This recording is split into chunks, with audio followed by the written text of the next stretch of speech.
Shalom à toutes, shalom à tous, bienvenue sur Mirador Podcast. C'est vraiment un plaisir de vous retrouver à chaque escale de notre voyage à la découverte de la sagesse. Et pour notre 15e épisode, cette 15e escale de ce podcast, nous faisons cap vers la bienfaisance à destination de la générosité.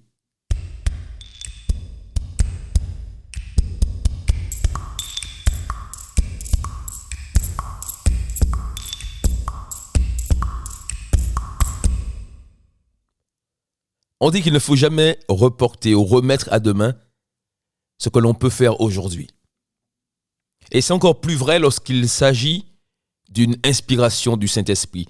Lorsque le Saint-Esprit inspire parfois à faire quelque chose, à poser un acte, à faire peut-être ou accomplir un bienfait envers une personne notamment, et qu'au lieu de se laisser conduire par lui, on remet cette instruction à plus tard ou à demain.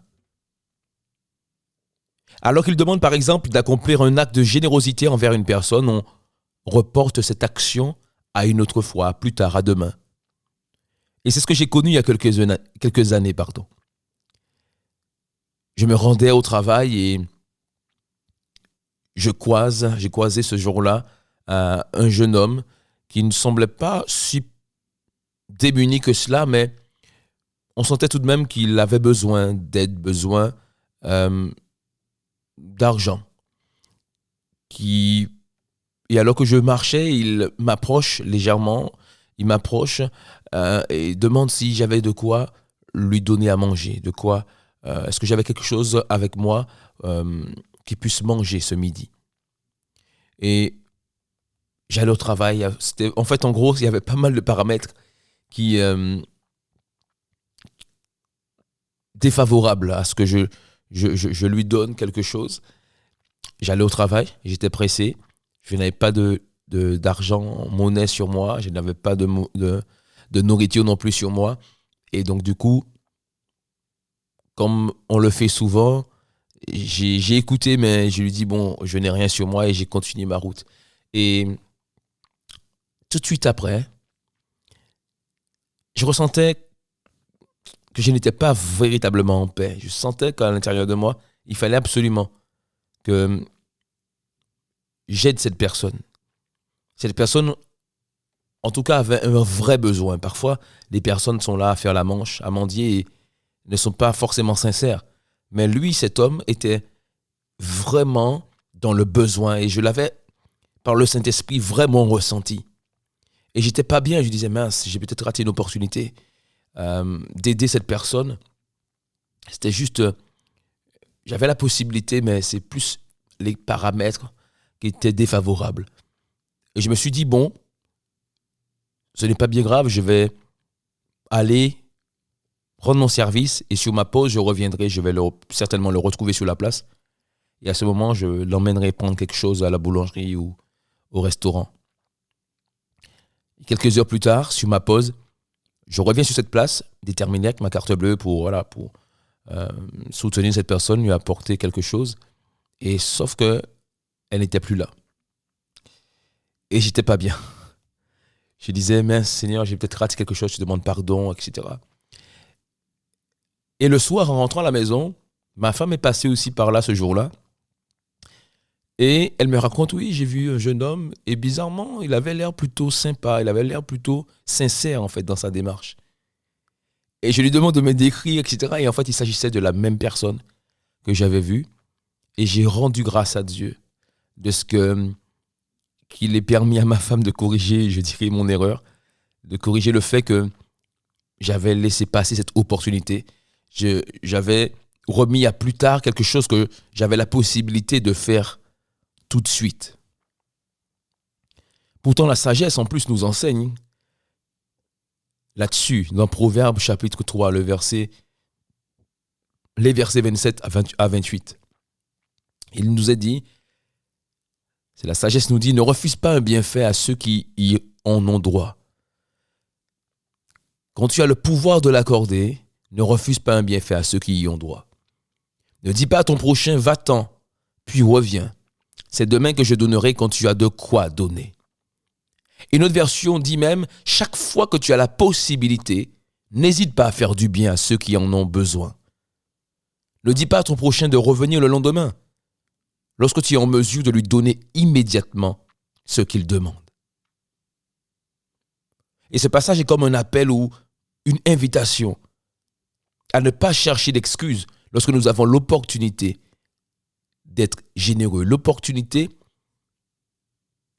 de faire un bienfait. Accomplir un acte de générosité n'est pas seulement l'apanage des riches.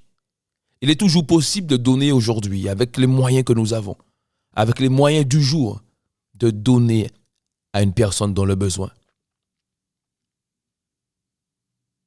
Et contrairement à ce qu'on pourrait penser, les personnes les plus généreuses ne sont pas nécessairement les plus riches. On le voit un peu partout dans les pays, même parfois défavorisés. On trouve énormément de personnes généreuses. Parce qu'accepter de faire du bien à quelqu'un, accepter de faire du bien à une personne dans le besoin, ne dépend pas obligatoirement du poids de notre porte-monnaie, de ce que l'on pèse en banque. Mais cela dépend de la légèreté de notre cœur. Cela dépend de la légèreté du cœur. C'est-à-dire un cœur léger au sens où ce cœur n'a pas de conflit avec lui-même, n'entretient pas la jalousie, n'entretient pas de mauvaises dispositions envers les autres. Parce que pour accomplir un acte de générosité envers une personne, cela consiste avant tout d'écouter cette personne, de prendre le temps de l'écouter. Et ensuite, cela demande de considérer la demande de la personne. Par exemple, plutôt que d'avancer, de continuer à marcher. Lorsque cette personne qui est dans le besoin nous parle, même si on écoute peut-être, mais rien que le fait de s'arrêter quelques secondes pour vraiment écouter et considérer la demande de cette personne est importante.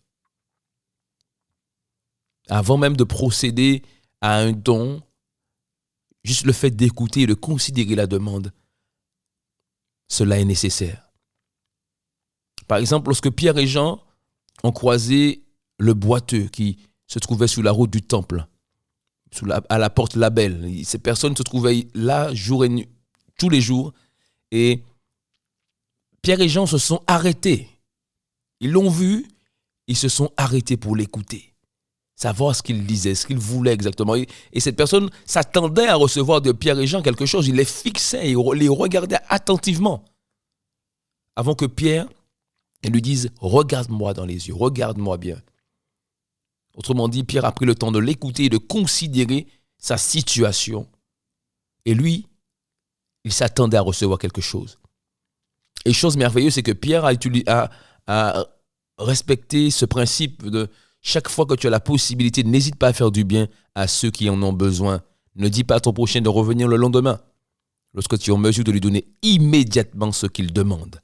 Et ce qu'il demandait, cet homme boiteux, c'est vrai qu'il demandait de l'argent, mais en réalité, ce qui lui ferait le plus plaisir, c'était vraiment de retrouver l'usage de ses jambes. Et Pierre lui dit, je n'ai ni argent ni or. Donc matériellement, je ne pourrais pas te soutenir. Je n'ai ni argent ni or sur moi, mais ce que j'ai, je te le donne au nom de Jésus-Christ. Pierre n'était pas riche en argent ou en or, mais il était porteur de la puissance de Dieu. Il était porteur de la puissance qui libère et transforme les vies. Et c'est ce qu'il communique à cet homme qui retrouve immédiatement l'usage de ses jambes. Alléluia. Nous avons toujours quelque chose à donner à notre prochain, à une personne dans le besoin. Parce que nous avons Jésus-Christ en nous, nous avons la puissance du Saint-Esprit à l'intérieur de nous. Il y a toujours une personne qui en aura besoin. Alors à chaque occasion que nous avons, que tu as, accepte de faire du bien aux personnes que tu rencontres sur ton chemin. D'après la sagesse, on comprend que la générosité n'est pas une option. En fait, nous n'avons pas d'autre choix que d'accorder des bienfaits à ceux qui en ont besoin. C'est aussi notre rôle, notre devoir. Et pour ça, pas besoin d'attendre de vivre dans l'opulence pour être généreux. Il est possible de faire preuve de générosité, d'accorder des bienfaits aux personnes dès aujourd'hui avec ce que tu possèdes, même sans argent, même sans or. Alors n'oublie pas, la générosité n'est pas une option. C'est un plaisir de partager ce moment avec vous. Rendez-vous la semaine prochaine pour un prochain épisode. Nous serons ensemble pour notre 16e escale de ce voyage, de ce podcast, à la découverte de la sagesse.